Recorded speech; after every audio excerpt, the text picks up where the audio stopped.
Learning Haryana YouTube channel में आप सभी का स्वागत है। आज भी एक बायोलॉजी की बेहतरीन क्लास लेकर आपके सामने आए हैं, जिसका टॉपिक है डाइजेस्टिव सिस्टम, जिसको हिंदी में बोलते हैं पाचन तंत्र। आपको मैं सीक्वेंस के हिसाब से पढ़ाऊंगा। पहले डाइजेस्टिव सिस्टम, फिर रेस्पिरेटरी सिस्टम, फिर आपका ट्रांसपोर्ट, जिसको हम ट्रांस ब्लड वाला पार्ट है, और उसके बाद एक्सक्रीशन। ठीक है, इसके अंदर डाइजेस्टिव सिस्टम के अंदर पहले मैं डेफिनेशन बताता हूँ, फिर क्या क्या प्रोसेस होता है और कहाँ कहाँ कौन सा एंजाइम मिलेगा, वो एक सीक्वेंस में पढ़ते हैं। सबसे पहले देखो डाइजेशन क्या होता है।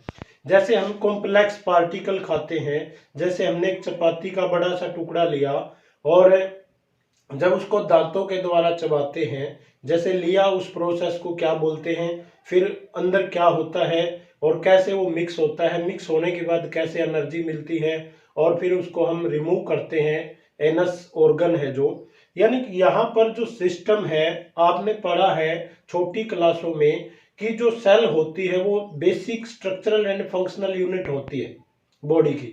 फिर सेल मिलके किसको बनाते हैं, टिश्यू को, और टिश्यू किसको मिलके बनाते हैं, ऑर्गन, और बहुत सारे ऑर्गन मिलके एक सिस्टम बनाते हैं। जैसे एक कंप्यूटर का एक सिस्टम है, उसके अंदर बहुत सारी छोटी छोटी चीजें लगी होती है।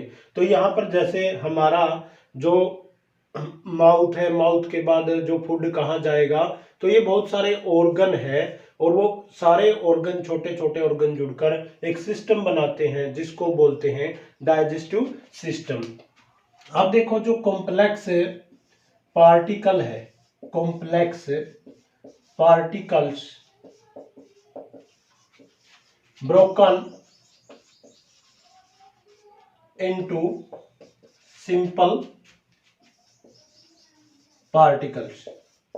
सिंपल पार्टिकल्स, जैसे हमने भोजन का कोई बड़ा टुकड़ा लिया और वो छोटे छोटे पार्टिकल्स के अंदर ब्रेक डाउन हो जाता है, या जिसको ब्रोकन बोलते हैं, तो वो क्या होता है, डाइजेशन। अब डाइजेशन को शुरू करने से पहले में क्या क्या होता है, कैसे भोजन जाता है, 5 टर्म आपको पढ़ाता हूं। क्या पढ़ाता हूं, 5 टर्म। और भी साइड ले जाता हूं इसको, ताकि बोर्ड पे अच्छे से आ जाए। ठीक है, और यहाँ सेकंड, और ये थर्ड, ये फोर्थ, और लास्ट तक देखते हैं। क्या है ये, 5वां। सबसे पहले है इंजेशन। क्या है, इंजेशन, सॉरी, क्या है, इंजेशन, जिसको हिंदी में बोलते हैं अंतःग्रहण। जहां हिंदी जरूरत पड़ेगी मैं बता दूंगा। इंजेशन का मतलब होता है intake of food, intake of food, यानी भोजन का अंदर लेके जाना, भोजन का अंदर लेके जाना। उसके बाद जो हमारा प्रोसेस होता है, जो यही है डाइजेशन। डाइजेशन यानी कॉम्प्लेक्स पार्टिकल्स है, कॉम्प्लेक्स पार्टिकल ब्रेक डाउन होंगे किसके अंदर, सिंपल पार्टिकल्स के अंदर। अब ये भोजन क्या होगा, एब्जॉर्प्शन होगा। क्या होगा, एब्जॉर्प्शन।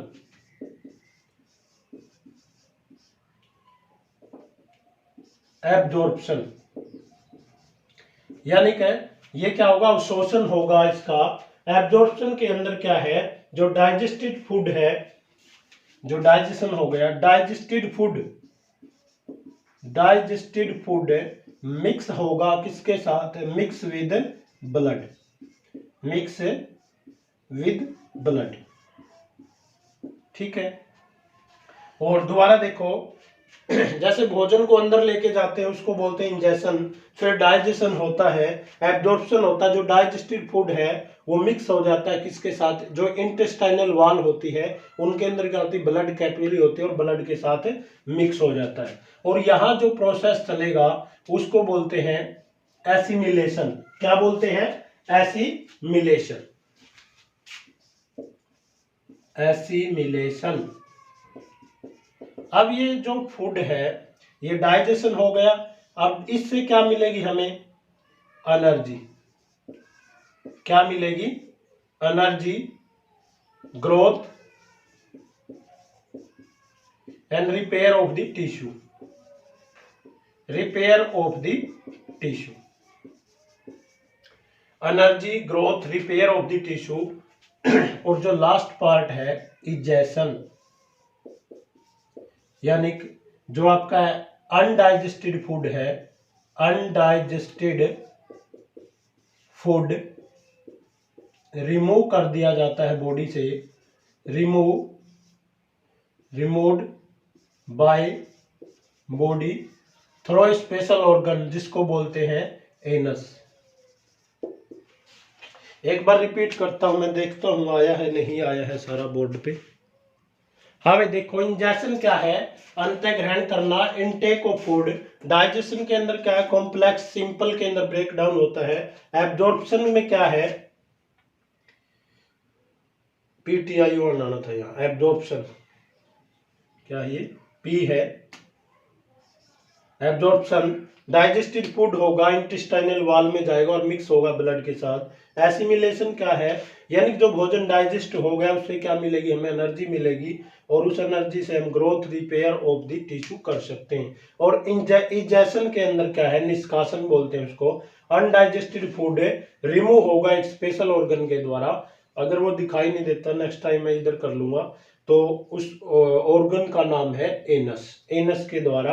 अब जो भोजन का जो डाइजेशन प्रोसेस है उसके अंदर कहाँ से लेके कहाँ तक क्या प्रक्रिया होती है, कौन से एंजाइम होते हैं, कौन से हार्मोन होते हैं, कौन सा जूस या रस होता है, आइए उसका हम डिस्कस करते हैं। जो हम ह्यूमन डाइजेस्टिव सिस्टम है, जो भोजन लेते हैं, खासकर 3 तरह का भोजन लेते हैं हम। वैसे तो मिनरल्स और विटामिन्स भी लेते हैं, लेकिन उनको डाइजेशन की जरूरत नहीं होती, वो पहले ही सिंपलर फॉर्म में होते हैं। सबसे पहले कार्बोहाइड्रेट, क्या है, कार्बोहाइड्रेट। इसका डिस्कस हम न्यूट्रिशन में अलग से करेंगे। भाई कार्बोहाइड्रेट से मोस्ट एनर्जी गिविंग फूड है, और 1 ग्राम से 1 ग्राम कार्बोहाइड्रेट से कितनी, वो मैं आगे वीडियो होगी उसमें बताऊंगा। कार्बोहाइड्रेट जैसे जितने अनाज वाली चीजें होती है, जैसे गेहूं है, बाजरा है, चावल है, खासकर इनमें कार्बोहाइड्रेट होता है। और कार्बोहाइड्रेट में क्या होती है, ग्लूकोज। और हमें डायरेक्ट ग्लूकोज से एनर्जी नहीं मिलती, ग्लूकोज का सिंपल रूप होता है ग्लाइकोजन, ग्लाइकोजन से हम फिर हम प्रोटीन खाते हैं।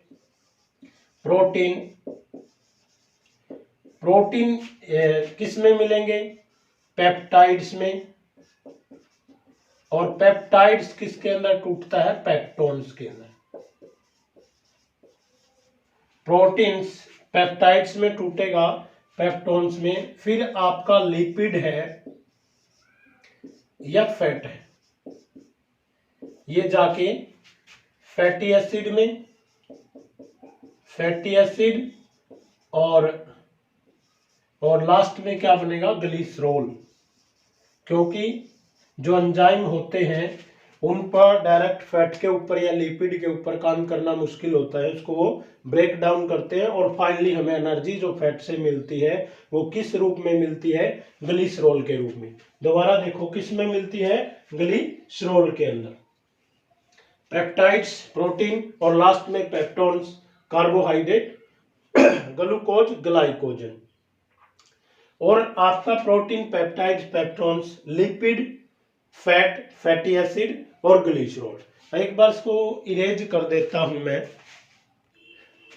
ह्यूमन डाइजेस्टिव के अंदर, ह्यूमन डाइजेस्टिव सिस्टम के अंदर जो एलिमेंट्री कनाल है, एलिमेंट्री कैनाल, जिसको हम क्या बोलते हैं, भोजन नली, जो कहां से कहां तक फैली होती है, माउथ से लेकर माउथ टू एनस।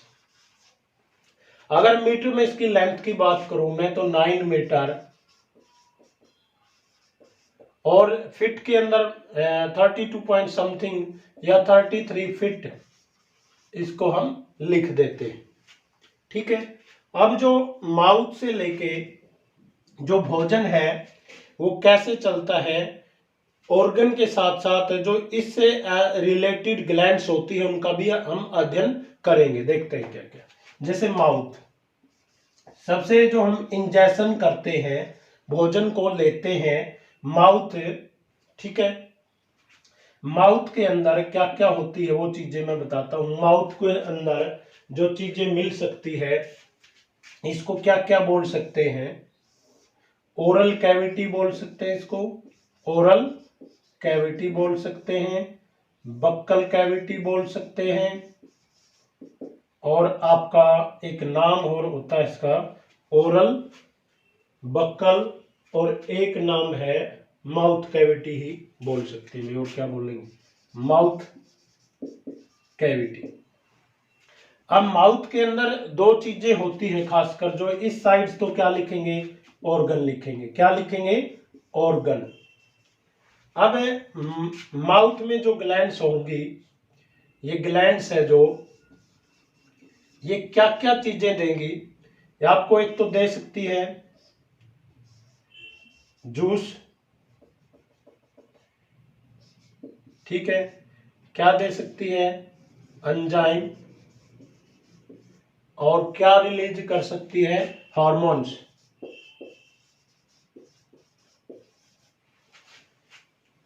जो जूस, एंजाइम और हार्मोन, दो तरह की ग्लैंड्स होती है, एक्सोक्राइन ग्लैंड्स और एंडोक्राइन ग्लैंड्स।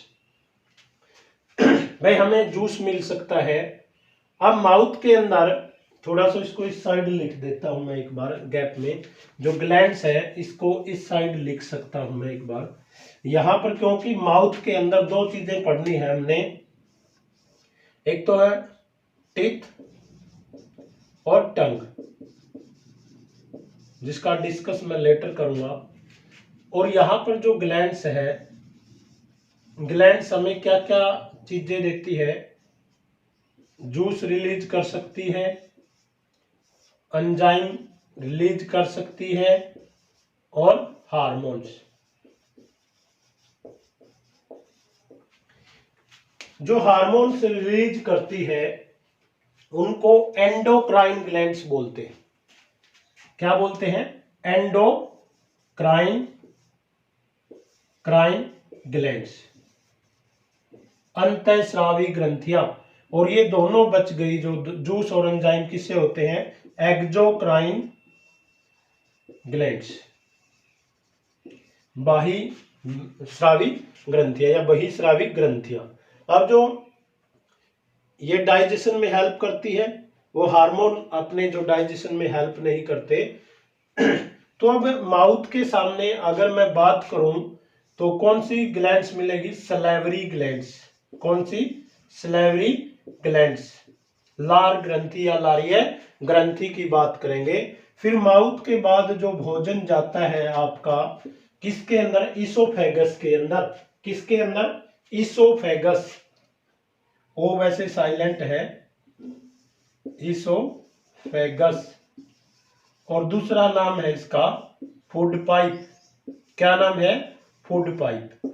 यहां पर मैं किसी ग्लैंड्स की बात नहीं करूंगा, इसके अंदर कोई ग्लैंड्स नहीं होती। फिर जैसे थर्ड नंबर पे मैं बात करूं, यहां लिख देता हूं स्टमक, ठीक है। अमाशय बोलते हैं इसको हिंदी में। स्टमक के अंदर जो आपकी ग्लैंड्स होती है वो कौन सी होती है? गास्ट्रिक, जिसको जठर ग्रंथियां बोलते हैं। क्या बोलते हैं? जठर ग्रंथियां, ठीक है। फिर भोजन कहा जाएगा? स्मॉल इंटेस्टाइन के अंदर। Small intestine. अगर यहां पर बात करूं मैं स्मॉल इंटेस्टाइन के अंदर, तो यहां पर दो आपकी ग्लैंड्स मिलती है, लीवर और पैनक्रियाज। यानी दो नंबर, एक नंबर पे सलेवरी ग्लैंड्स, दो पे गास्ट्रिक ग्लैंड्स, और 3 नंबर पे लीवर, और 4 नंबर पे पैनक्रियाज, अग्नाशय, इसको यकृत बोलते हैं। फिर भोजन कहाँ चला जाता है? लार्ज इंटेस्टाइन के अंदर। लार्ज इंटेस्टाइन्स के अंदर यहां पर कोई भी ग्रंथि नहीं होती। दोबारा देखो जो एलिमेंट्री कैनाल कहाँ से कहाँ तक फैली हुई है, माउथ से लेके एनस तक। जो माउथ ऑर्गन है उसको oral cavity, buccal cavity, mouth cavity बोलते हैं। इसके अंदर दो चीजें पढ़नी हमने माउथ कैविटी के अंदर, टीथ और टंग। अब जो इससे जुड़ी हुई ग्लैंड्स है, ग्लैंड्स हमें क्या दे सकती है, जूस दे सकती है, यानी उसके अंदर रस होता है, एंजाइम होते हैं, हार्मोन। जो ग्लैंड्स हार्मोन रिलीज करती है उनको एंडोक्राइन ग्लैंड्स बोलते हैं, नलिका विहीन ग्रंथि बोलते हैं। और जो आपको हार्मोन यानी जूस और एंजाइम रिलीज करती है उनको एक्सोक्राइन ग्लैंड्स बोलते हैं। ठीक है। जो आपकी टंग के अंदर कौन सी ग्लैंड्स होती है, सलाइवरी ग्लैंड्स। अगर 2 नंबर पे बात करें, ईसोफेगस के अंदर कोई भी ग्लैंड्स नहीं होती। स्टमक के अंदर बात करें, गास्ट्रिक ग्लैंड्स होती है। स्मॉल इंटेस्टाइन्स के अंदर जो भोजन जाएगा वहां पर लीवर और पैनक्रियाज होती है, इनका डिस्कस करेंगे लेटर। और लार्ज इंटेस्टाइन में लगभग फूड क्या है, डाइजेशन हो जाता है। रिमेनिंग का जो काम है, वीडियो बड़ी हो जाएगी, वो आने वाली वीडियो में डिस्कस करेंगे।